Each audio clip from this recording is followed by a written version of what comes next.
چھوٹی دکانیں بھی ہوتی ہیں جہاں بڑے لوگوں نے جو چیزیں خریدنی ہوتی ہیں، لیکن یہاں سے جیسے ہی ہم باہر نکلتے ہیں تو یہ دیکھیں سارے نشے والے لوگ آپ دیکھ سکتے ہیں اس سائڈ پہ سارے بیٹھے ہوئے. تو اب کس طرح سے لوگوں کی جو حالت ہے اگر ہم ان کو دیکھیں تو اندازہ نہیں بندہ لگا سکتا کہ اتنا ترقی یافتہ ملک ہے، لیکن یہاں جو لوگ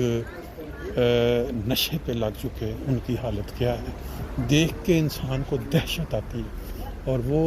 سامنے جو بلڈنگ آپ دیکھ رہے ہیں جو انہوں نے اس طرح باہر اسٹیچوز کھڑے کیے ہوئے ہیں، جیسے میں نے آپ کو بتایا فرینکفرٹ جرمنی ہو یا یورپ کے جتنے مشہور ملک ہیں، خاص طور پہ ہالینڈ ہے اور کئی اسکینڈینیوین ملک ہیں، وہاں جب آپ ریلوے اسٹیشن کے قریب یا بعض وہ جیسے پاکستان بلکہ پوری دنیا میں بعض علاقوں میں بدنام زمانہ ایریاز ہوتے ہیں، ایسے یہ